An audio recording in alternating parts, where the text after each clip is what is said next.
Mardi 6 mars, bienvenue. Kiosque, c'est donc parti rapidement les sommaires de votre magazine. Désordre à la primature, des combats entre collaborateurs de Bruno Tchibala, des images circulent sur les réseaux sociaux. Qu'est-ce qui se passe-t-il réellement? Ses héritiers, ses petits-fils de Tshisekedi, quel comportement au niveau de la primature? Difficile de répondre à cette question, mais pendant ce temps, les conseillers de Tchibala, tout comme d'autres chargés d'études, viennent d'écrire la lettre au directeur de cabinet. La réponse du berger à la bergère, ses conseillers et chefs d'études rétorquent donc à la lettre de Michel Somoué. Ils accusent Michel Somoué de pouvoir acquérir des biens matériels, des biens immobiliers à la hauteur de plus d'1 million de dollars. Il aurait acheter des appartements ici à l'immeuble CTC. Nous allons revenir sur cette épopée. Autre actualité qui nous concerne, c'est cet tête-à-tête Kabila Minier. Les codes miniers, jusque-là, 1 mois après son adoption au Parlement, n'est toujours pas promulgué par le président de la République pour être publié au journal officiel. Les miniers s'opposent. Je vais citer par exemple Glencore qui dit déjà être prêt pour pouvoir saisir la Cour internationale de justice sur cette matière. Autre sujet qui nous concerne ce matin, je crois bien sûr le temps nous le permet, nous allons revenir sur la vie dans nos entreprises, si le temps nous le permet, je le dis bien. Merci à vous, chers téléspectateurs. Rapidement, voici les titres des journaux. À la faveur de la mise au point hier faite par les vice-doyens de la faculté de droit, thèse de Minakou excite toute extrapolation politicienne. Nouveau code minier, vivement la promulgation, titre Forum des As ce matin.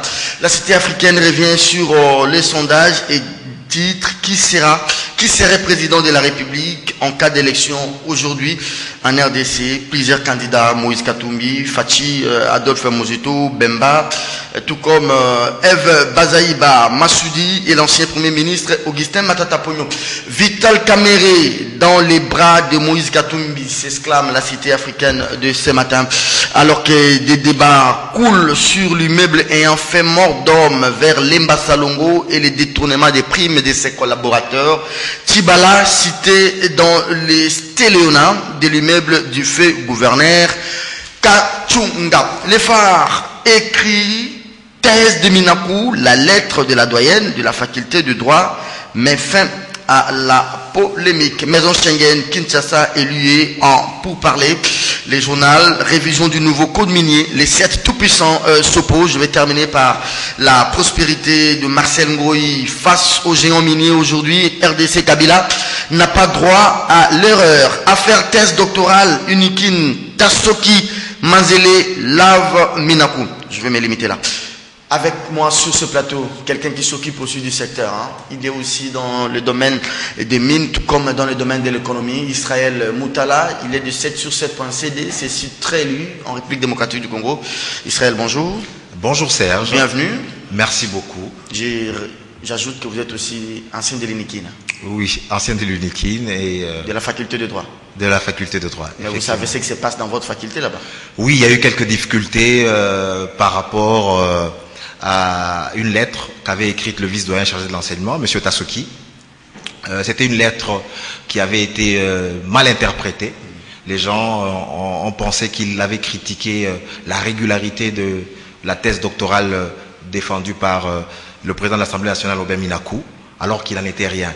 Donc il avait amené tout simplement la doyenne de la faculté de droit à s'exprimer sur les rumeurs qui pullulent dans les réseaux sociaux selon lesquels la thèse de Minakou n'avait pas respecté la procédure à cet effet. Donc c'était un dialogue courtois entre le vice-doyen de la faculté de droit et la doyenne de la faculté de droit sur les procédures. Donc le vice-doyen avait estimé qu'il était temps pour la doyenne de la faculté de clarifier la situation, d'éclairer l'opinion sur la procédure suivie par la thèse de Minakou. Elle a dit que cette thèse a respecté toute la procédure et voilà qu'il n'y avait pas lieu de prêter foi à tout ce qui s'était raconté sur les réseaux sociaux. Donc il était assistant il était chef de travaux, il était donc en droit de diriger, d'écrire une thèse. Cette thèse a été présentée, elle a été bien défendue dans le délai, ça respectait les 3 années après la défense du diplôme d'études spéciales. Donc d'études supérieures. Hein. D'études spéciales, oui. Voilà, DS, donc ou DEA. Donc voilà, voilà à peu près. Voilà à peu près ce qu'a dit la doyenne et ce qu'avait dit aussi Tasoki. Donc il n'était pas question pour Tasoki de critiquer la thèse de Minaku. Il n'avait relevé aucune irrégularité, mais il s'était fait l'écho justement de rumeurs qui avaient justement succédé à la défense de cette thèse, et Tasoki avait demandé à la doyenne de prendre la parole pour faire respecter l'institution UNIKIN, pour faire respecter l'institution scientifique et démontrer à la face du monde que les procédures sont respectées. On n'accorde pas les diplômes en fonction de titres politiques. Il n'y a pas de diplôme social, hein. Tout à fait, ou d'union sociale, ou du rang social. Il n'y a pas de diplôme politiquement transmissible à l'UNIKIN. Voilà à peu près le débat qu'il y a eu, parce que il faut quand même rappeler que la doyenne, Madame Kenge, c'est quand même quelqu'un qui est reconnu à la faculté comme quelqu'un de rigoureux, d'extrêmement rigoureux. Et donc elle est vraiment très regardante sur les procédures, les lois, voilà à peu près. Très bien. Dans cette même faculté, vous avez appris qu'il y a un monsieur, je ne sais pas c'est Younous, si c'est Younous, il est dans les services de documentation ou archives qui délivrait des faux diplômes aux licenciés. J'ai craint fort que votre diplôme aussi soit parmi ces faux diplômés là. Non, le problème c'est que pour avoir d'abord... à la faculté de droit toujours. Le problème c'est que pour avoir d'abord les diplômes, il faut... à notre époque, il fallait... sortir tous les relevés des comptes, des cotes. Oui. Voilà, je m'oublie, je commence à parler aujourd'hui de relever des comptes. Non, relever des comptes, c'est comme ça qu'on appelait ça. Vous parlez de relever des comptes parce que de temps en temps, on vous les demande dans les ambassades. Hein. Absolument. Maintenant, là, donc, les époques ont changé. Oui. À l'époque, quand on était du liquide, donc, on sortait nos relevés des cotes. Donc, c'était des petites feuilles blanches où vous avez les matières et les points que vous avez, et vous allez présenter tout ça pour, vous présenter ça pour avoir le diplôme. Mais je pense qu'il faut mettre de l'ordre. Notre société est gangrénée par la corruption, il y a une perte totale des valeurs. Il faudrait absolument que les règles soient respectées par tous, qu'il y ait la plus grande rigueur dans l'attribution des diplômes, que les procédures soient rigoureusement respectées par les hommes politiques, par les hommes qui ont du pouvoir, qui ont de l'influence. Donc on ne doit pas absolument, comment dirais-je, se passer des règles, parce que les règles sont là pour instaurer la clarté et la transparence. Très bien. Toujours à l'UNIKIN, cette fois-ci à la faculté de Polytech, les étudiants ont séquestré les doyens. Les étudiants demandent, ça fait 3 jours, le départ du comité des canals. Il semble que là-bas, c'est d'abord la politique, la théorie des enfants d'abord. Ça fait plus de 30 ans, cette faculté n'a jamais sorti un professeur. Là-bas, on cautionne les étudiants. Regardez maintenant, ça fait 3 jours que la faculté est fermée, les étudiants n'en veulent plus de ce comité des canals. Non, le problème c'est que c'est pas vraiment cautionné. Tu sais, on était... Non, soi-disant derrière la rigueur, mais on veut cautionner les étudiants. Il y a un tel chef de travaux, il y a un tel professeur qui dit « yo relégaté » et puis à la fin de l'année passe de 11, 12 mois à 16 mois. Non, mais les années élastiques, c'est un problème sérieux. Je pense qu'il faut qu'on y mette fin. Il faut que les procédures de cotation des étudiants soient totalement, les procédures soient totalement transparentes. Donc quand un étudiant n'est pas d'accord avec une note qu'on lui attribue par un professeur, voilà, il doit être en mesure d'aller vers ce professeur et de demander à voir sa cote. C'est son droit de contester une cote, parce qu'il a travaillé et il peut lui-même se faire une idée du résultat qu'il attend. En tout cas, moi quand j'ai passé mes examens, je savais qu'à tel examen j'aurais telle moyenne, à tel j'ai échoué, à tel j'ai réussi avec tel pourcentage ou avec tel nombre de points. Donc moi-même, je savais comment est-ce que je me comportais. Et donc quand je n'étais pas d'accord avec une cote, je peux aller et je demande. Donc il faut que les procédures de transparence soient là. Mais depuis tout le temps, on était à l'université de Kinshasa. On a toujours dit, il y avait une rigueur terrible en Polytechnique. Oui. Donc il fallait quand même être assez plus disciplinés pour espérer réussir. Donc, alors il ne faudrait pas que derrière cette discipline, l'on cache des règlements des comptes aux étudiants. Non, mais pourquoi est-ce que les professeurs régleraient des comptes à des étudiants? Ils ne sont pas en concurrence. Donc voilà, je ne vois pas. Donc c'est un dossier que je n'ai pas pénétré, donc j'ai lu ça comme ça. Je vais m'informer là-dessus, mais je sais que de tout temps, la faculté des politiques, même à notre époque, il y avait très peu de gens. Après, il y avait aussi une autre faculté qui était réputée pour sa rigueur, c'était la faculté de médecine. Il y avait la faculté d'économie qui était réputée pour sa rigueur, et la faculté de pharmacie, les facultés des sciences. Bref, il y avait peu de gens et il y avait des professeurs assez rigoureux. Bon, voilà à peu près ce que j'en sais, mais je pense qu'il faut que nous modernisions les universités. Et voilà, aller à l'université, c'est pour former des cadres, c'est pour former des gens qui conçoivent.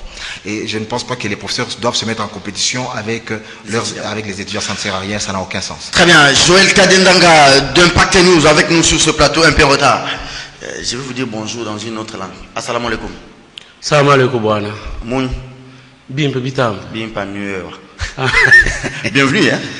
Je m'excuse et je demande pardon aux téléspectateurs à qui j'ai manqué du respect ce matin. Je n'ai pas terminé de vous recevoir. Et puis to see you. I'm very happy to see you. Je suis très content de te voir. Cher frère. Je suis un polyglotte, attention. Je le sais, cher frère. Merci beaucoup. Trop menacé ces derniers temps, je ne sais pas, trop de menaces. Quelqu'un m'a appelé, il y a un confrère, Pascal Ounje, j'étais au volant avec un confrère, Peter Tchani, hier, Pascal m'appelle pour me dire, mais tu as appris, Joël est en danger, qu'est-ce qui se passe-t-il? Et c'est Peter qui m'avait calmé pour me dire, non, je viens d'être avec Joël Cadet à l'émission Nice Press, et j'étais obligé de rappeler Pascal pour l'apaiser aussi. Non, le bureau conjoint des Nations Unies m'a alerté depuis samedi qu'on est en train de chercher à m'enlever.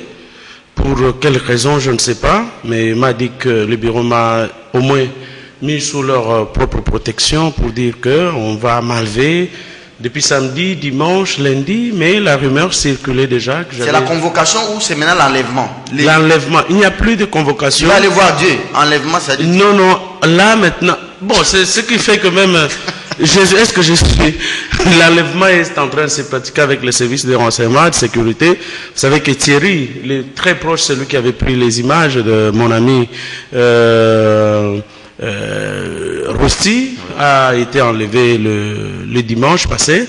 Donc, au lieu que l'on puisse contribuer à l'établissement de la vérité, donc tous ceux qui ont été à l'endroit de l'assassinat prémédité de notre ami, notre frère, mon confrère internationaliste Rossi Mukendi, sont dans une situation d'insécurité totale. On est en train de les enlever. Et c'est dans ce cadre, comme dit, non, on a déjà mis toute la machine en marche pour vous enlever. Bon, j'ai dit de toutes les façons, ils ne me verront pas. Parce que... Mais comment s'il y a des choses qui vous sont reprochées, pourquoi ne pas vous inviter d'abord au tribunal? Regardez. Kitebi est cité dans des salles dry ici.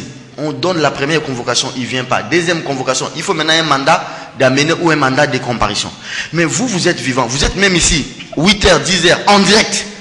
Votre adresse n'est pas à craindre. Pourquoi s'il y a des faits qui vous sont reprochés, pourquoi la justice ne vous invite pas pour que vous puissiez donner vos moyens de défense? Ma maison est connue. Vos bureaux aussi sont connus. Mon bureau est connu. Et je me promène librement. Ma petite voiture est connue. Je ne sais pas pourquoi on passe à ce système. Vous savez, et pourtant, ceux qui sont réellement des criminels, on les renvoie dos à dos. Tous nos juges ici meurent aujourd'hui. Je suis heureux de me retrouver avec le plus éminent, le plus intelligent de nous tous, les meilleurs de nous tous, Israël Moutala sur ce plateau, qui est juriste, mais calé en économie, calé dans beaucoup de domaines, le patron d'un grand média de la RDC. Et il sait que dans la plupart de nos cours et tribunaux, notamment à la cour d'appel de la Gombe, les parties sont renvoyées dos à dos. Tout simplement parce qu'il y a des injonctions qui viennent de part et d'autre. Kokonyang est là à la cour, hein, convoqué, et les juges ne savent rien faire parce que des injonctions qui t'est bien traduit en justice. Mais il ne vient pas. Il ne vient pas. Donc vous vous rendez un peu compte. Et puis aujourd'hui, quand des gens de renseignement vous arrêtent, vous ne savez pas si c'est l'ANER, si c'est la DEMIAP, si c'est le bureau 2 de la police. Et tous se font appeler agents de renseignement. vous pourriez, si vous avez des relations avec le conseil spécial du chef de l'État, pour demander, c'est le CNS qui m'a arrêté ici, il vous dit, je suis au courant de rien. Vous vous rappelez, le dimanche, il y a notre confrère, le coordonnateur du journal Le Phare, qui a été enlevé, tout simplement pour avoir les images de Joseph Kabila dans son téléphone. Et pourtant, ces images-là, lorsque vous n'avez pas encore désactivé l'option automatique d'enregistrement dans les paramètres de votre... Merci, Joël. Les images, les vidéos, moi, je pense automatiquement. Vivement, il faut une grande réunion à l'INPC pour que Kassunga Chilunde et comment il s'appelle, Jean-Marie Kassamba appelle tous les confrères et consoeurs qui ont des vidéos, qui ont des images du président de la République, des images qui traversent les réseaux sociaux. Nous allons venir et aller nous faire emprisonner à la police.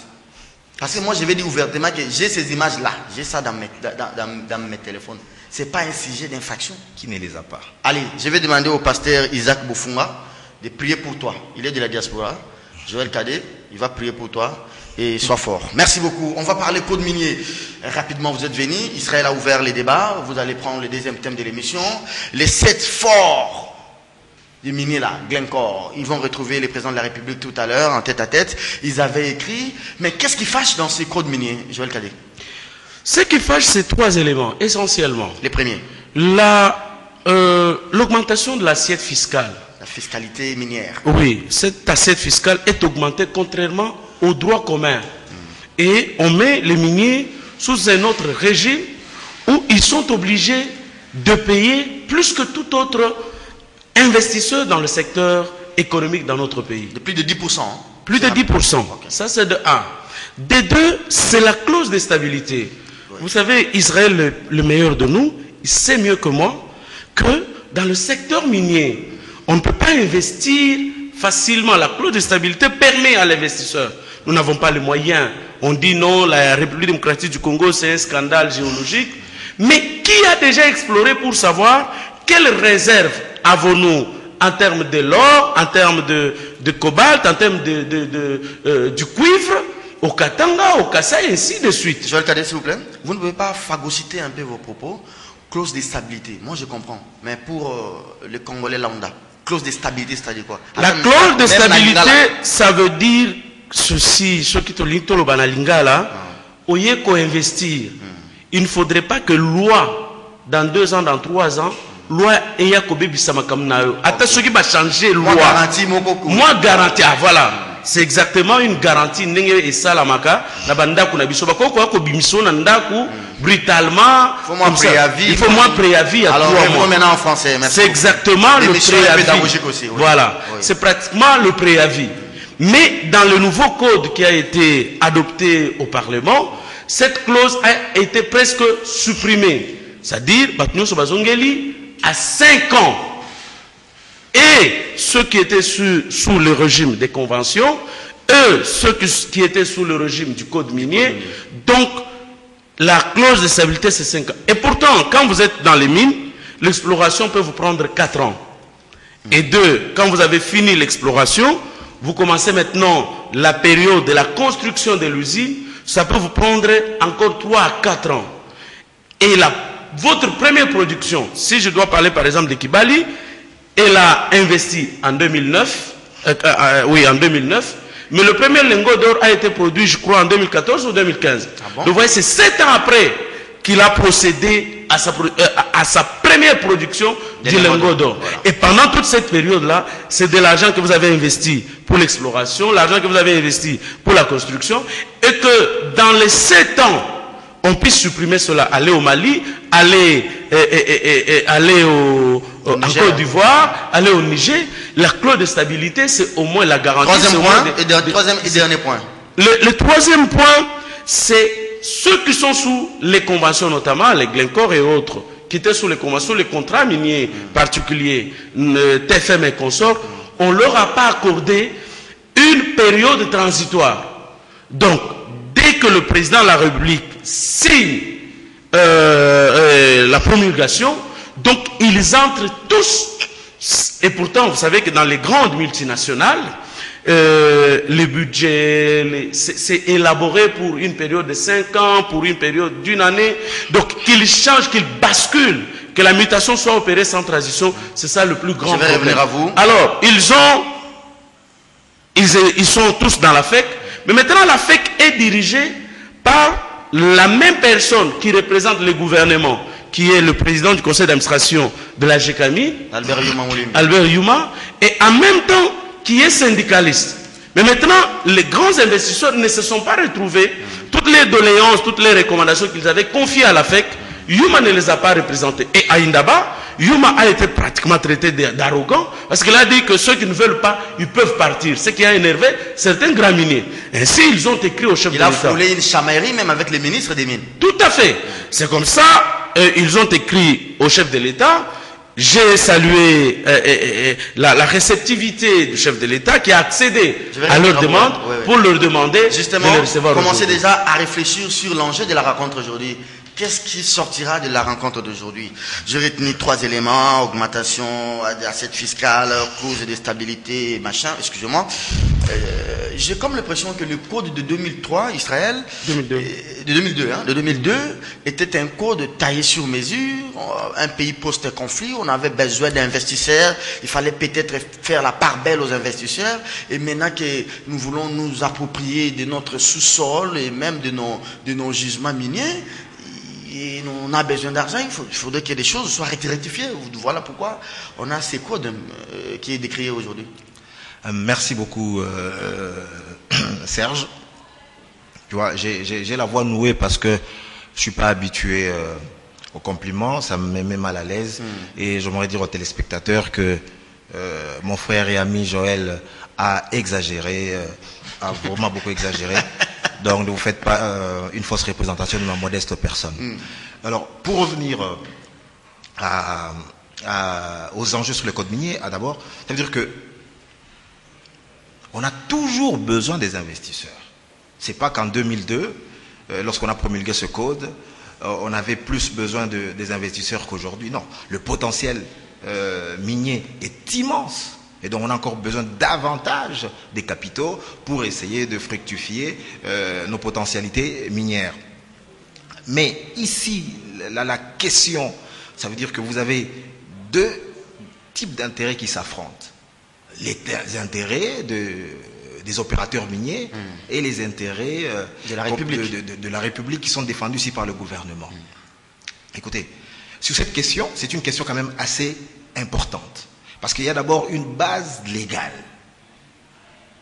La base légale, parce que tu as évoqué la question d'aller en justice. Non, il y a d'abord une base légale, ça veut dire qu'il y a une résolution phare, une résolution phare du Conseil de l'ONU de 1962, la résolution 1803, qui accorde au peuple la souveraineté sur les matières premières, qui donne le droit au gouvernement de légiférer dans ce secteur pour les biens et le développement des communautés, des populations. Donc c'est un droit clé sacré. Ce sont les Blancs eux-mêmes qui disent que le Congo est un grand pays, immensement riche, mais avec un peuple pauvre. Absolument. Maintenant que nous voulons avoir un code qui tentera peut-être nous rendre riches, et ne veut pas. Alors, mais il faut, ça veut dire que maintenant là, ça veut dire que les procédures d'accumulation des richesses, de développement, c'est un processus complexe. Donc, ici, la première étape pour le gouvernement, c'est d'abord d'essayer d'augmenter ses recettes en revenant sur le régime fiscal, ça veut dire en augmentant la fiscalité. La redevance, par exemple, sur le cuivre qui va passer de 2 à 3,5. C'est revenir notamment sur ce qu'on appelle le régime douanier, parce que les miniers, quand ils importent, ils ont droit à beaucoup d'exonérations. Ouais. Donc c'est remettre en cause un certain nombre d'avantages acquis dans le cadre de l'importation et de l'exportation de certains produits. C'est aussi la question du régime de change, parce qu'on va leur demander de rapatrier la plupart de leurs devises. C'est aussi la question de l'actionnariat. Ici, l'État demande à ce que, maintenant, aujourd'hui, toute entreprise minière ici, qui ait au moins 10% des capitaux détenus par des Congolais. Voilà. Et l'État verrait aussi sa part. Ça veut dire que d'office, l'État avait droit à 5% du capital. Maintenant, il veut passer à 10%. Donc, il y a aussi d'autres questions. L'État ne veut plus maintenant que le droit, par exemple, le permis d'exploitation soit renouvelé indéfiniment jusqu'à l'épuisement du gisement, mais plutôt qu'il soit déterminé, confiné à 30 ans. Donc là, nous sommes dans une période où l'État dit que non, si il t'accorde un permis de recherche, après 30 ans, il récupère ce permis de recherche. Israël, les bons, et d'ailleurs, je ne peux pas vous mais dire... j'aimerais dire sur la question fondamentale aujourd'hui que Joël a évoquée. La question sur laquelle les autres veulent vraiment insister, c'est la clause de stabilité de 10 ans. Ça veut dire qu'il leur avait été dit en 2002 que toutes les modifications qui ne seront pas favorables à l'industrie minière, vous allez bénéficier de 10 ans avant qu'elle ne s'applique à vous. C'est ce que ça veut dire. Ça veut dire qu'un projet minier qui commence aujourd'hui, qui entre en production aujourd'hui, nous sommes en mars 2018, il faut attendre mars 2028 pour que la nouvelle loi minière s'applique à ce projet. Okay, alors cette clause là-bas a été supprimée. Ça veut dire que dès qu'on change la nouvelle loi minière, elle s'applique. Et voilà. Mais bon, ils ont dit, mais il faut dire aussi que les miniers, ils ont bénéficié aussi des avantages que les autres n'avaient pas. Par exemple, l'impôt sur le bénéfice dans le secteur minier, ils étaient à 30%, alors que d'autres secteurs étaient à 35%. Voilà. Donc, moi je pense qu'aujourd'hui, c'est un débat crucial, c'est un débat important. Ce débat-là va remplacer tous les débats au Parlement? Oui, ça veut dire que, vous savez... Ça remet en question le débat au Parlement? Non, ça ne remet pas le débat au Parlement. Là, on va revenir sur ça. Vous savez, le plus grand acte politique de Mobutu, pourquoi aujourd'hui on peut dire que Mobutu était nationaliste? Il avait fait quoi? Nationalisation de l'union minière du Haut-Katanga en 1967. Je vais revenir à vous, mais je vous pose déjà la... sur cette question aujourd'hui, c'est une question importante. Donc, il faut trouver... Kabila n'a pas cédé face aux pressions. Non, il faut trouver l'équilibre entre les intérêts nationaux et les intérêts des miniers. Parce que, dans une certaine mesure, le Code avait fait quand même la part belle aux investissements étrangers. Donc, aujourd'hui, il est quand même temps un peu d'essayer de recentrer les choses. Okay. Mais cette révision, encore une fois, n'est pas la panacée parce que la vraie problématique, c'est la problématique de la valeur ajoutée. Très bien. On y reviendra. Vous notez la question. Elle sera un peu longue, mais pas populaire. Vous êtes juriste. Il y a des dispositions constitutionnelles qui disent qu'une loi votée au Parlement, en ayant 15 jours, si elle n'est pas promulguée, la loi entre directement en vigueur. Là, nous sommes dans un cas atypique. Cette loi a été votée depuis la dernière session extraordinaire. D'abord, le président Kabila, via son directeur de cabinet, a écrit aux deux chambres du Parlement pour traiter avec urgence cette loi. Ce code est voté. Il n'est pas promulgué selon la loi. Je tire la conclusion, c'est-à-dire, c'est une promulgation tacite.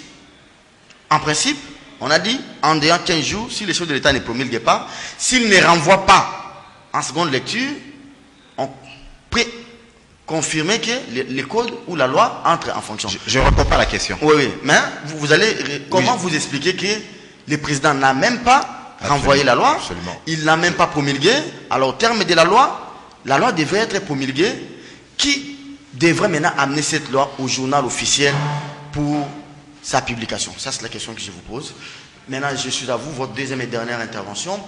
Est-ce que Kabila ne veut pas faire aussi du chantage aux miniers? Il dit, bon, moi aussi, je suis en difficulté, comme vous venez me demander, faites-moi ça, moi aussi, je vais vous faire, peut-être, je vais demander à ceux qu'on élague certaines des dispositions ou comment trouver le juste milieu, l'équilibre. Et de deux, qu'est-ce qui sortira de bon? C'est la question que je vous avais posée. Qu'est-ce qu'on peut attendre de la rencontre d'aujourd'hui? Oui, c'est possible. Les deals dans toutes les affaires sont possibles. Vous savez que c'est le secteur le plus important de notre pays, bien parce qu'on ne veut pas développer l'agriculture et d'autres aspects, notamment la forêt ou le pétrole, l'élevage et consorts. C'est normal qu'ils soient en difficulté, qu'ils demandent à ces grands investisseurs du monde pour venir au secours en termes de capitaux, en termes d'une bonne enveloppe qui peut l'aider à négocier. Face à la prochaine campagne et pour des son deux. dauphin. Mais le plus grand problème qu'il faille résoudre, ce n'est pas de stabilité, mais c'est un problème de gestion même des recettes minières. Prenons le cas du code minier de 2002, qui répartit les recettes, je ne veux pas aller les 15% ainsi de suite, la retenue à la source de 40% de la redevance minière. Prenons juste le cas de la province du Lualaba, qui a produit pour l'année passée 200 millions de dollars. Si on prend les 40%, ça fait 80 millions. Qu'on prenne les 80 millions là, on les remet à Moyej Manguez-Mans, qui devra restituer également, je crois, 15% à Muchacha, à nos entités déconcentrées. Mais je vous dis que le développement en termes des infrastructures, le développement en termes des écoles, des hôpitaux, mais ça sera palpable. Mais au niveau de Kinshasa, tout est consommé localement ou tout est placé dans les zones offshore et dans les paradis fiscaux. Mais à un moment donné, on doit se poser la question. J'ai aimé l'intervention du plus intelligent que nous, du meilleur que nous. D'Israël Moutala, il peut le refuser, c'est ça la vérité. Par rapport à la résolution des Nations Unies. Mais qu'est-ce qui se passe par rapport à cette souveraineté? Quelle est l'incidence de l'exploitation minière sur la population de Muchacha, sur la population de Kakanda, sur la population de Lubudi? Mais on ne sent pas ça. Mais qu'est-ce que la population reçoit en retour? Ce sont les minéraux qui tombent, et surtout ceux qui peuvent avoir un taux de radioactivité très élevé, et ils tombent le long de la route, et les effets sont constatés aujourd'hui. Il y a dans certains hôpitaux de Kakanda, dans certains hôpitaux de Likasi, les enfants qui naissent avec des malformations terribles. Mais si le gouvernement Kabweloulou, qui a fait plus de 10 ans à la tête du ministère des Mines, pouvait juste bien gérer les recettes minières et que les communautés locales puissent bénéficier des recettes minières suivant le code minier de 2002, je ne vois pas en quoi ça pouvait constituer un problème. Dernière réflexion, je ne pose pas trop de questions, j'aime qu'on analyse ensemble. Quelle est la marge de manœuvre du président de la République? Lui qui n'a pas non plus promulgué la loi, qui ne l'a pas non plus renvoyé en seconde lecture, en rélecture, excusez-moi, pas seconde, en rélecture, qui n'a pas non plus voulu assez que les dispositions conditionnelles soient actionnées en termes de 2 semaines après, si les chefs ne signent pas, la loi entre en vigueur. Alors, s'il veut se racheter, par exemple, pour trouver l'équilibre comme les confrères Israël l'a prétendu, il passerait par quel mécanisme au stade actuel? Non, d'abord, non seulement que les 2 semaines sont écoulées, voilà, mais au cours de ces 2 semaines, le chef de l'État a institué une commission au niveau de la présidence. Okay. Pour d'abord relire les doléances des uns et des autres. Et c'est dans les 2 semaines où les grands miniers ont saisi le chef de l'État pour lui demander qu'il les reçoive. Mais attendez, quand on institue la commission devrait se mettre en tête que la présidence, donc le président de la République et l'institution n'a que 2 semaines pour soit promulguer, soit renvoyer. Non, il y a 2 possibilités. Oui. La mise en place de cette commission, c'était soit pour renvoyer la loi au niveau de la Cour constitutionnelle pour examiner sa constitutionnalité, soit pour la renvoyer au Parlement. Oui. Et comme la loi a été adoptée pendant une session extraordinaire, le chef de l'État bénéficie en tant que garant de la Constitution, oui, en tant que garant du bon fonctionnement des institutions. Le juge suprême, oui, il bénéficie de ces privilèges-là, voilà, d'instituer la commission pour voir. Non, parce que, okay, vous savez, non seulement que la société civile s'était plainte et que la Chambre des mines, c'était également pas la FEC, parce que la FEC, il y a un peu d'ambiguïté. La Chambre des mines de la FEC. La voilà, Chambre des mines de la FEC, exactement. Oui, oui. Parce que Yuma n'a pas tenu compte des doléances ou des recommandations de la Chambre des mines, autant celle de la société civile, ce que l'on a appelé à l'époque la tripartite, à laquelle nous avons quelque peu assisté avec le meilleur de nous, Israël Moutala, la tripartite, donc société civile, la Chambre des mines et le gouvernement. Donc, le chef de l'État en tant que garant, il peut réexaminer. C'est par cette brèche-là. Sinon, il n'y a pas une autre brèche. Sinon, il n'y en a plus. Il n'y a pas d'issue. Donc, c'est question qu'aujourd'hui, ils voient à l'issue de la rencontre d'aujourd'hui. Parce que les miniers disent que leurs doléances n'ont pas été rencontrées par la FEC. Et qu'en conséquence, ils vont voir votre argumentaire me pousse à vous poser une autre question que je garde parce que vous risquez de prendre beaucoup de temps plus qu'Israël. Alors, si le chef de l'État, Israël Moutala, je vous rajoute la question de notre confrère, qui n'a ni recours maintenant pour recaler la loi ou envoyer à la Cour constitutionnelle, s'il veut maintenant prendre une position, ça sera comment? Moi, le chef de l'État, parce que je suis garant de bon fonctionnement, je pense qu'il faut maintenant revoir. Bon, on va retourner ça à l'Assemblée, ou bien il faut maintenant appeler les juges de la Cour pour que les juges déclarent cette loi-là anticonstitutionnelle et que... Comment vous voyez les mécanismes? Je vais être modeste, ça veut dire que j'ai un diplôme de licence de la faculté de droit, mais j'ai pas la prétention d'être juriste parce que je suis pas praticien du droit. Voilà. Y a des gens qui sont... il y a des bons juristes comme le Yves Kissoum. Il y a des bons juristes dans il y a des bons juristes en tout cas, je le dis modestement, qui pratiquent le droit au quotidien. Maître Blaise Lunda, ils sont nombreux. Absolument, ils sont nombreux et donc j'ai pas la prétention d'être un bon juriste, mais je crois que j'ai tout simplement un diplôme de droit que j'ai pas exercé. Très bien. Mais sur cette question de formelle, quel serait le sort de cette loi qui a fait plus de 2 semaines sur le bureau du président de la République. Mais est-ce qu'il y a des mécanismes? Il y a eu des décrets d'application qui devaient encadrer le fait que si la loi n'est pas promulguée dans les 15 jours, quelle est la procédure? Parce que encore là, parce qu'elle est sur la table du chef de l'État. C'est le chef de l'État, c'est le document là-bas qui doit peut-être transmettre maintenant au journal officiel. Parce que pour qu'il soit opposable au tiers, il faut absolument que cette loi soit publiée au journal officiel. Donc tant que la loi, même après 2 semaines, ne sera pas publiée au journal officiel, elle ne sera opposable à personne. En violation de la Constitution. Bon, ça veut Parce dire qu'il y a un délai requis. Oui, mais c'est ça. Le problème, c'est qu'il y a des délais requis. Il y a des délais requis qu'il faut observer. On n'a pas la notion de temps, nous, Congolais. On pense que le temps est notre ami. C'est des bons droits, absolument. Mais vous pouvez vous imaginer les pressions auxquelles fait face le président de la République. Et donc, un leader politique, à un moment, quand il veut prendre une réforme importante, courageuse, il a besoin de soutien populaire. Parce que les forces qui sont en face de lui, c'est des forces colossales. Ça veut dire que ça pèse de dizaines et des dizaines de milliards de dollars.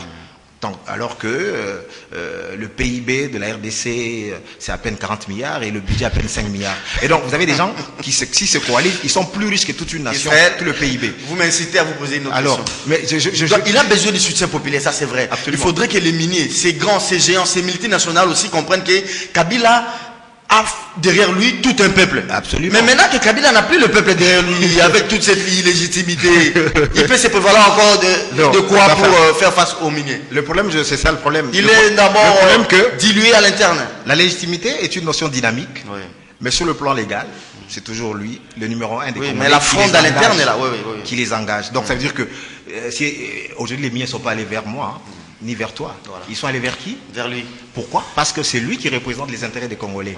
Et donc, sur cette question, j'aimerais être vraiment très clair. Moi, ça ne me gênerait pas du tout si l'État congolais peut gagner davantage des ressources, s'il peut augmenter la fiscalité. Si la taxe sur les super profits, par exemple sur le cobalt, les minerais dits stratégiques, profite encore davantage au trésor public, donnant encore plus de moyens à l'État de développer le pays, moi, je n'y vois aucun inconvénient.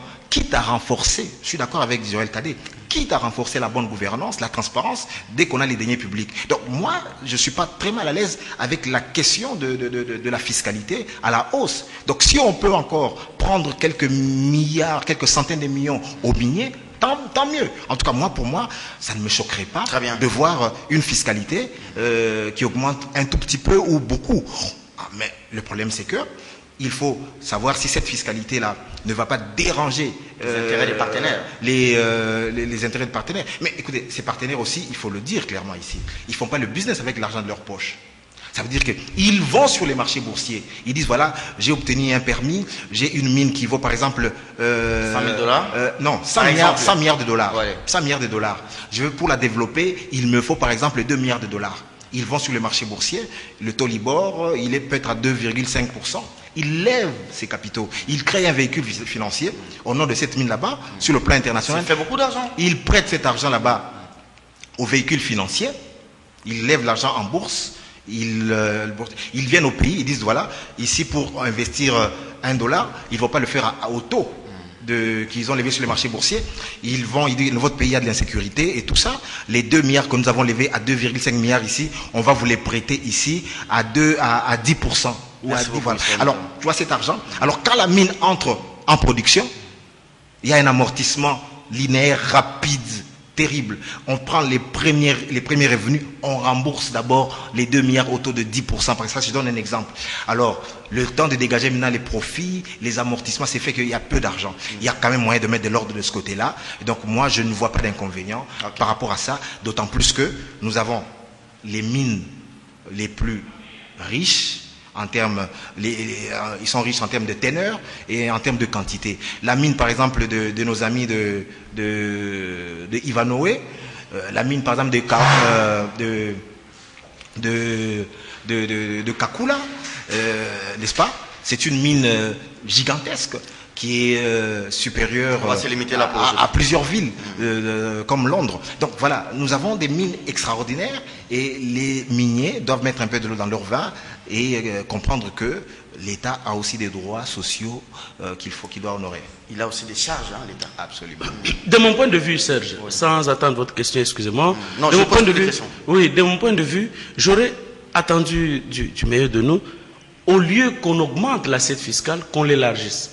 L'élargir, ça veut dire on permet aux autres investisseurs de venir chez nous. Parce qu'il ne faut pas oublier que nous avons un problème d'électricité dans notre pays, d'énergie électrique. Nous avons un problème d'infrastructure dans notre pays. Il ne faut plus noter, parce que vous ne reviendrez plus sur cette question-là. On va passer tu sais que à la primature. Ce que Joël a dit est pertinent. C'est dangereux, c'est dangereux que on puisse croire que nous avons des réserves importantes en minerais, nous avons des réserves importantes, mais nous n'avons pas de routes, nous n'avons pas d'énergie. Aujourd'hui, la RDC doit importer pour la mine dont il a parlé de Kakula. On doit importer le courant de la Zambie pour que l'on puisse développer chez nous. Vous vous rappellerez qu'il y a il y a 2-3 mois que la centrale des îlots ne pouvait pas fournir du courant sur Kolwezi. Conséquence, les mines ont été, et lorsqu'on a volé les câbles, donc ils ont interrompu leur production pendant au moins 1 mois. Merci beaucoup. Et le manque à gagner là. Merci Joël. Qui va le prendre en charge? Allez. Donc c'est justement pour vous dire que on peut bien se prévaloir de ce que nous avons comme réserve, mais investir les 2 milliards dont Israël a parlé au Chili, qui a déjà des infrastructures beaucoup plus développées, qui a de l'énergie électrique. Aujourd'hui même dans les ménages, moi j'ai passé une nuit dans le noir. Et les téléphones sont éteints, bien qu'on m'ait volé le téléphone hier autour du palais du peuple là. La police que nous avons seulement pour tuer aussi, mais elle ne peut pas organiser la sécurité des personnes et leurs biens au niveau du palais du peuple. Non, juste un mot.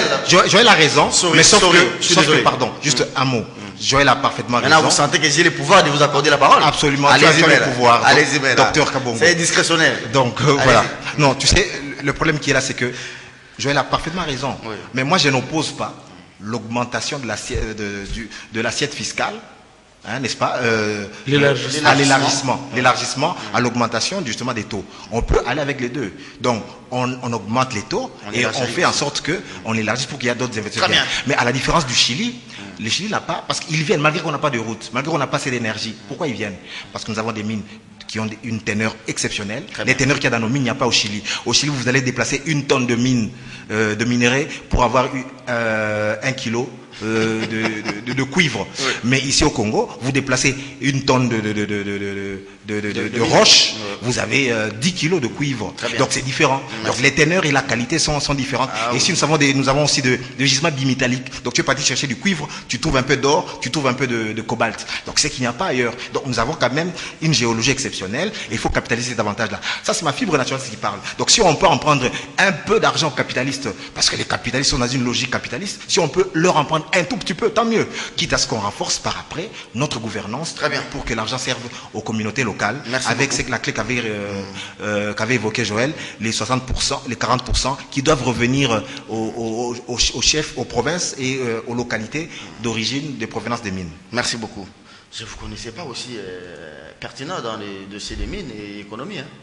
Bon, Israël m'a découvert pour la première fois que nous avons fait rencontre avec lui. Il était Généralement, encore quand il y a chez, des dossiers comme ça, on chez s'appelle. William Kalengai. Doudou, il faut appeler Israël et appeler Gabi Kouba. Non, je suis né dans les mines. Merci beaucoup. Moi, je suis né dans la forêt là-bas. Oui, mais non, mais chez toi, tu vois pas. Il faut dire que Mais il y a des mines là. les mines, il faut dire aujourd'hui, pourquoi est-ce qu'un homme de l'Équateur, par exemple, peut se dire que les mines du Katanga, voilà, c'est ça notre nation. C'est le caoutchouc de l'Équateur. Qui a construit qui ont construit les mines du Katanga. Alors, on peut parler primature tout à l'heure là, avant l'émission. Avant primature, quelque chose d'important, pardon. Oui, allez-y. C'est de dire aujourd'hui qu'avec la réouverture du chemin de fer Congo-Angola. absolument, c'est une façon de nous réapproprier notre économie. Parce qu'il n'y a pas d'indépendance politique sans indépendance économique. Et donc, si nous contrôlons la production et que nous l'évacuons par ce chemin de fer, par cette ligne là-bas, on va contrôler la production minière. Et avant de terminer le chemin de fer congolais, ça veut dire qu'il passe par Luebo, Bandundu et qui sort par Banana dans le Congo central. Il faut d'abord commencer à exploiter cette ligne là-bas. J'espère que le trafic qui a repris va bien reprendre. C'est aussi un bon pas dans l'intégration régionale. Dans l'intégration régionale, dans le renforcement de notre économie. Donc quand il y a des choses bien qui se font, il faut les souligner. Et ça, je pense que la réouverture là est bien que tardée. Alors, Michel Somoué, d'abord les rumeurs à la primature. On dit Michel Somoué faisait des ponctions sur l'argent de ses collaborateurs, des conseillers, tout comme les chargés d'études. Ils n'ont même pas de salaire, ils touchent à peine 320 000. Les gens Pierre Kayembe, tout ce que vous faites là-bas, 320 000, excusez-moi de citer, de donner les noms les salaires des gens ici, pour les uns, et 700 000 francs congolais pour les autres. Mais Michel Sommo lui-même, il est nommé au mois de juillet. Il s'est fait payer, il paye ses 3 enfants qui étaient venus, il paye même ses adjoints, les Dirkaba. Et Michel a pris la lettre avant-hier, vous l'avez suivi sur Okapi, pour dire que c'était des faux, c'était des rumeurs, et qu'il n'en était pas question. Mais ce qui est grave, les conseillers ont réagi. Réponse du berger à la bergère. Et ils sont allés loin. Ce sont des accusations graves. Je ne sais pas si l'ANER a vu cette lettre, ou la justice congolaise a vu cette lettre, signée par des conseillers et chefs des bureaux d'études. Somo s'est fait de l'argent. Il a acheté des appartements à l'immeuble CTC. Toutes ces accusations-là autour de Somo. Comme si cela ne suffisait pas. Bagarre à la primature. Ils ont cassé des choses. Vous avez vu la vidéo? Qu'est-ce qui se passe-t-il chez Tchibala? Je suis vraiment triste. Je suis vraiment triste parce que la primature, elle ressemble aujourd'hui c'est ça l'IDPS à la cour du roi Péto. Du roi Péto, absolument. C'est un désordre des Innocent Lenga l'avait prédit. Hein? Absolument, ça veut dire que moi je suis désolé, voilà. Je suis désolé, ça me fait regretter. Qu'on l'aime ou qu'on l'aime pas, ça me fait regretter Matata. Je te dis, ça me fait regretter Matata, cette discipline, cette rigueur. Les gens ne pouvaient pas se permettre n'importe quoi. Bon, attendez, ces conseillers de Tchibala, c'est quoi chez Tchibala? À Lemba, là où il était locataire, ou bien ils comprennent qu'ils sont maintenant à la primature? Quand ils se battent, ils cassent même des lustres, ils cassent des choses à la primature. Bon, ils vont reparer, mais c'est une image désastreuse des institutions qui est véhiculée dans l'opinion. Parce que quand vous êtes investi d'une charge publique, cela nécessite une certaine honorabilité, une certaine hauteur, une certaine dignité. C'est des charges, vous êtes à la tête d'une communauté, vous utilisez l'argent de la communauté, donc vous avez une certaine tenue par rapport à ça. Est-ce que ce n'est pas aussi de l'immaturité? Parce qu'il semble que ces gens-là n'ont pas vraiment travaillé, à commencer par les premiers d'entre eux, Tchibala lui-même. 32 ans, je ne sais pas s'il était dans le chômage. Bon. Est-ce qu'il avait la capacité de recruter ses collaborateurs? Parce qu'aujourd'hui, Israël, vous êtes 2 jeux de 7 sur 7. Vous recrutez Jean-Jeff, Obiang, parce que ce sont des gens qui ont travaillé. Si voilà, lui-même n'avait jamais travaillé, il était en chômage. Mais là, il devait Premier ministre. Qui il va maintenant prendre comme collaborateur? Il n'y a que des médiocres. C'est comme on dit, dis-moi qui tu entres, je te dirai qui tu es. C'est très compliqué. Moi, je ne veux pas entrer dans ces considérations-là. Mais je pense que quand vous accédez à un poste comme celui-là, et que par exemple que vous n'avez pas de bons collaborateurs, vous demandez à des cabinets d'audit, il y a des chasseurs de tête. Vous avez dit voilà, pour tel poste, quel est le profil? Matata l'avait fait. Absolument. On définit les profils, après on procède à des recrutements nationaux et internationaux. Vous mettez les meilleurs de Là-bas, Congolais. les profils, c'est et même si ces profils là-bas ne correspondent pas, vous prenez même des étrangers qui répondent au profil. Parce qu'on attend de vous que vous donnez des résultats. Écoutez, la pauvreté tue. La pauvreté qui n'est pas une fatalité, parce qu'on peut la vaincre s'il y a de l'intelligence, s'il y a la volonté. Donc, mais vous mettez les meilleurs d'entre vous qui vous conseillent pour avancer. Matata avait pris Alain Diaté par un test, absolument, passé par le PNUD, absolument. Alain Chibanda par un test, absolument, passé par le BCCO. Voilà, mais là-bas, les critères, c'est quoi? C'est si c'est un cousin qui était au PT là-bas, chez qui il vient, c'est un avocat qui était, je ne sais pas moi, chez Fayoulou, qui est débauché. Sur les allégations de détournement, je ne peux pas les vérifier, mais vous sentez qu'il y a une atmosphère de travail délétère, absolument. Donc la lettre, je l'ai lue, ce sont des allégations, mais je ne sais pas vérifier ni infirmer. C'est la parole de Somoué contre la parole de chargé d'études. Ça fait pas bon, mais ça fait désordre, c'est pas bien. Ça fait désordre, ça fait vraiment désordre. C'est ça aussi les 35 ans auprès de Tshisekedi. En tout cas, c'est une image désastreuse qu'on donne de l'opposition aux affaires.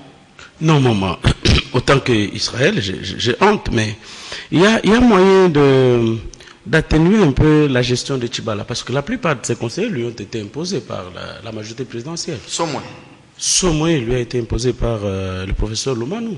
Il n'est pas de l'UDPS, il n'a aucune racine dans l'UDPS, mais c'est une grosse intelligence dans notre Bruno pays. Toumba. En tout cas, vous avez tout son entourage, même Jean-Pierre Kaimbe que vous avez cité. Laurent Ochumbe. Tout ce que vous avez cité. Il n'y a... Patrick qui Bouzangou. Non, mais ils lui ont été imposés par... Jean-Pierre Kaimbe. Jean-Pierre Kaimbe, vous avez déjà entendu Jean-Pierre Kaimbe défendre l'UDPS? Ah, Pamphile, il s'appelle comment? DRTG là. Pamphile Kayombo. Non, mais ça voudrait dire quoi? Jean-Marie Kassamba. C'est que lui-même... Ils sont nombreux. Jean-Marie Kassamba aussi. Non, donc il n'a pas le contrôle de ces Robert Ndaï. Je ne veux pas. Je n'ai jamais vu Robert Ndaï couvrir même une activité à l'IDPS. Mais comment il se retrouve? Non, ça voudrait dire que Tchibala lui-même ne gère pas. Donc ça voudrait dire que donc ça voudrait dire, je ne veux pas citer les noms des confrères, je ne m'aurais pas tenu compte de ces considérations. Non, ils sont là-bas. Donc ce qui fait que Tchibala doit être, Israël a dit on doit penser à Matata. Bon, malheureusement j'ai honte de citer également. C'est des ping-pong, les accusations là. Mais les problèmes sont se justifient, mais ses collaborateurs la foncent. Le véritable problème c'est quoi? Nous sommes dans un système dont la corruption, l'impunité, la concussion ont été établies à mode de gestion. Qu'est-ce qui se passe? C'est-à-dire vous entrez dans ce système, vous êtes obligé de voler vite. Vous avez appris que Tchibala construit dans moins de 3 mois autant d'immeubles. Et l'immeuble qui est tombé, on dit qu'il lui appartiendrait de Lemba Salongo. Non, ça a été démenti par le ministre de l'urbanisme. Heureusement. Donc, ça veut dire quoi? Donc, vous êtes dans une gestion où vous devrez courir vite à l'enrichissement personnel parce que vous ne savez pas combien de temps il vous reste. C'est ça qui fait que tous ceux qui entourent aujourd'hui Tchibala, qui est en tout cas de tous les premiers ministres que notre pays a connu le plus médiocre, en tout cas de tous ceux que la République démocratique du Congo a connus, donc il y a lieu de dire que il faut que l'on puisse reconfigurer le système de gestion de notre pays, que le cardinal a traité pas les systèmes de gestion. Les gens qui sont dans l'opposition là, qui critiquent Kabila, regardez maintenant ils sont aux affaires. Non mais c'est la Steve Mbikai, la manière dont ils sont en train de gérer, c'est la médiocrité. Oui, vous voyez les systèmes là, l'enseignement supérieur et universitaire aujourd'hui, c'est la médiocrité. Et c'est pendant Steve Mbikai que l'on peut récolter tous les mauvais draps du monde. Merci beaucoup. Donc vous pouvez vous rendre compte. Et malheureusement, il n'a jamais fait l'université. C'est quelqu'un qui a fait l'institut supérieur, à qui on donne l'enseignement supérieur universitaire. C'est très malheureux. Très bien. Merci beaucoup, madame, monsieur. 30 secondes à chacun. On va se séparer. Cette lettre de Mova Sakani. Vous l'avez lu? Non. Celle qui suspend. Maintenant, on ne reconnaît plus l'IDPS limité. Non, c'est faux. C'est une fausse blague, hein? Non, c'était un faux document. C'est un faux document. Très bien. On n'a pas eu le temps de parler du FPI, moins encore de l'OGFREM. On a parlé. Bon, sur l'OGFREM, c'est juste dire que il s'agissait pas vraiment il n'y a pas une épuration ethnique, non. Comme on l'avait dit l'autre fois, moi-même j'ai parcouru beaucoup de documents de l'OGFREM. Donc sur les révoqués, il n'y avait pas 60, il y en avait 20. Il y avait pas 20 licenciements, il y en avait 9. Donc il y avait 2 cadres de commandement et 7 cadres de collaboration. Et donc les 2 cadres de commandement qui ont été révoqués, ça n'a pas été par Saïba, mais par le conseil d'administration, et le ministre de Makila avait absolument approuvé. Mais il s'agissait de quoi? Il s'agissait du détournement de 2,3 millions de dollars. C'est beaucoup d'argent. Absolument, c'est beaucoup d'argent parce que quand Saïba était entré en fonction en juillet, je crois, 2017, il avait demandé l'audit. C'est l'audit qui avait déterminé qu'il y avait les comptes n'étaient pas clôturés alors qu'on les clôture chaque semaine, mais que pendant une période, pendant de longs mois, c'était pas clôturé, les gens retiraient de l'argent. Alors quand on a audité, même à la veille de la remise et reprise. Absolument, on a audité, il s'est fait que voilà. Alors même la commission elle-même qui a statué, elle était composée de 80% des ressortissants de l'Ouest. Donc on arrête de dire que ce sont on chasse les Bangala, non. Écoutez, je peux vous dire que j'ai vu dans la révocation un certain Mbouya. Donc moi je suis de l'ex-Grand Kassai, mais je suis du Bandundu par ma femme, donc voilà. Merci beaucoup. Et donc on ne peut pas... Et du Maniema par naissance. Et du Maniema par mon parcours... Et du Katanga par croissance. 9h30, ça sera kiosque demain. Et donc qu'on arrête un peu de dire qu'il y a une chasse de Congolais ou de proches de qui quoi. Non, enfin, vous savez, quand vous avez quelqu'un qui est aux affaires pour contrôler le système financier, si même ses proches. Et quand on vient, on gratte, on voit qu'il y a des détournements et tout ça.